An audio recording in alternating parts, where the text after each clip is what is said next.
Bedford Gardens, where she lived with Rosa and Miss Lyle. And who is Miss Lyle? The companion of Mrs. Harryford. A dry stick of a spinster, miss, not to be compared with a fine girl like you." Hagar did not deign to notice the compliment, but sharply requested Mr. Horval to continue his story, which he did, in no wise abashed by her cold demeanor. "It's just this way, miss," said he again. "The old lady, the old maid, and the nigger wench lived together in Bedford Gardens, a kind of happy family, as one might say. Mrs. Arryford was the widder of a West Indian gent, and as rich as Solomon. She brought those amber beads from Jamaica, and Rosa was always wanting them.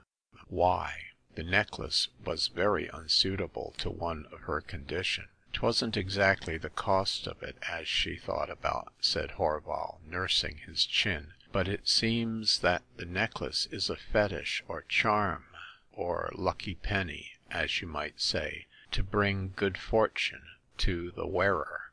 Mrs. Arryford was past wanting good luck, so hadn't no need for the beads.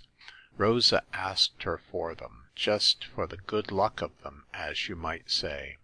The old girl wouldn't part, as she was as superstitious as Rosa herself over that necklace. So in the end, Rosa murdered her to get it." "How do you know she did?" asked Hagar doubtfully. "How do I know?" echoed the detective in surprise.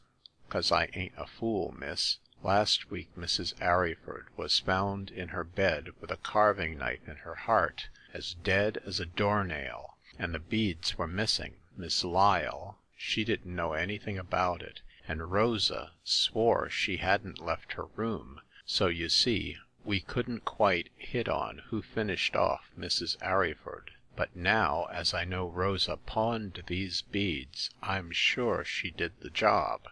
"What made you think that the beads might have been pawned?" "Oh, that was Miss Lyle's idea. A sharp old girl she is, miss.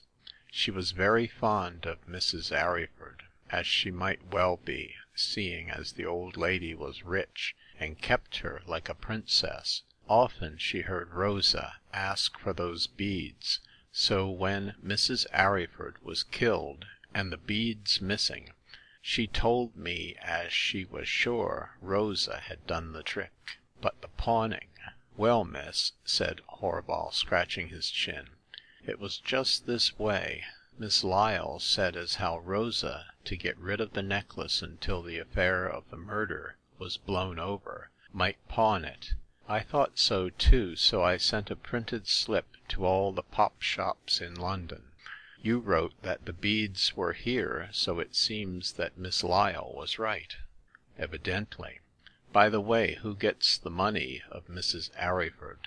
"A Mr. Frederick Jevons. He's a nephew of Miss Lyle's." "A nephew of Miss Lyle's?" echoed Hagar in surprise.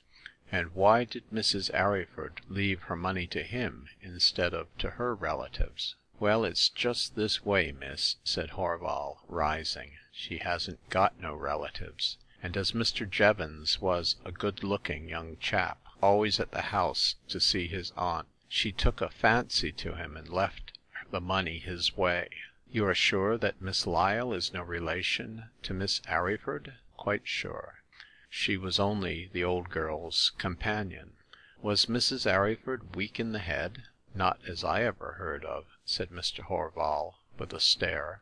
"But you can find out, if you like, from Miss Lyle." "Miss Lyle? How am I to see her?"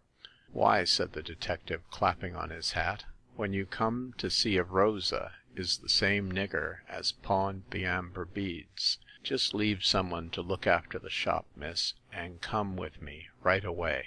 With true feminine curiosity, Hagar agreed at once to accompany the detective to Camden Hill. The shop was delivered into the charge of Bolker, a misshapen imp of 16, who for some months had been the plague of Hagar's life.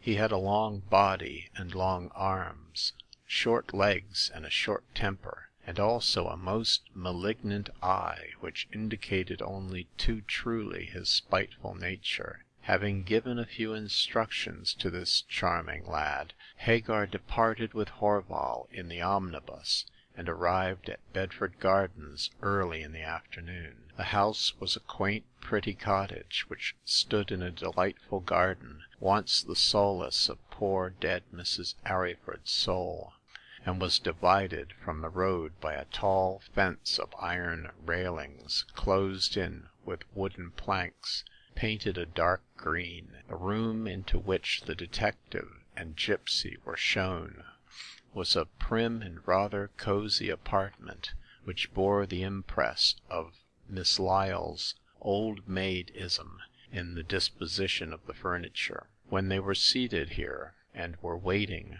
for Miss Lyle, who had been advised of their arrival, Hagar suddenly asked Horval a leading question.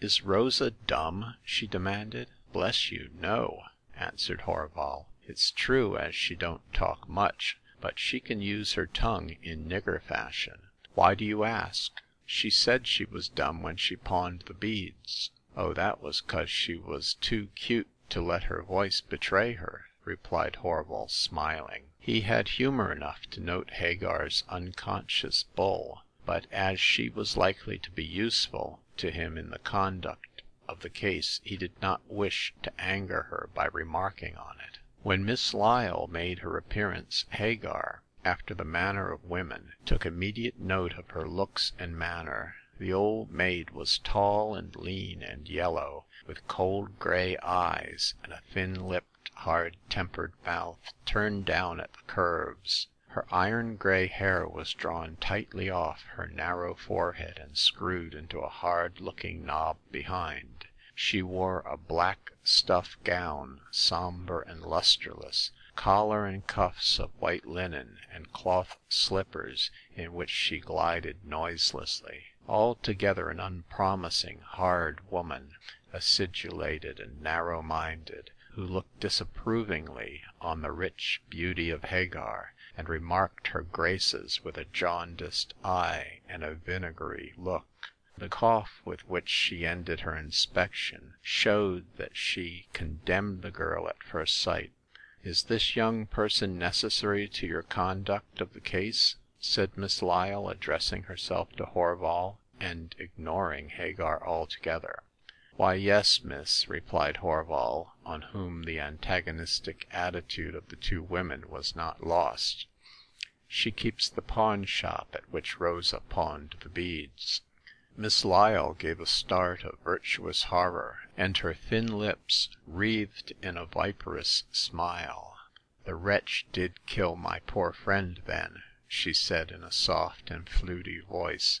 "I knew it. She pawned the amber beads, Miss Lyle, but—" "Now don't say the wretch didn't kill my martyred friend," snapped Miss Lyle, going to the bell-rope. "But we'll have her in, and perhaps this young person will recognize her as the viper who pawned the beads." "It is to be hoped so," said Hagar very dryly, not approving of being spoken at in the third person. "But the negress kept her face turned away, and I might not—" "It is your duty to recognize her," exclaimed Miss Lyle, addressing herself to the girl for once. "I am convinced that Rosa is a dangerous criminal. Here she is, the black Jezebel!" As the last word fell from her mouth, the door opened and Rosa entered the room, whereat Hagar uttered an exclamation of surprise. This negress was rather short, and more than a trifle stout. It is true that she wore a yellow dress trimmed with black jet beading, that silver ornaments were on her neck and wrists, also that she was without the wonderful hat. Still, Hagar was surprised and explained her ejaculation forthwith. "That is not the woman who pawned the beads," she declared, rising. "Not the woman?" echoed Miss Lyle virulently. "She must be. This is Rosa." Yis, I Rosa," said the negress, beginning to weep, "but I no kill my poo dear missy. Dat one big lie." Are you sure, miss, that this is not the woman?" asked Horval, rather dismayed. Hagar stepped forward and looked sharply at the sobbing negress.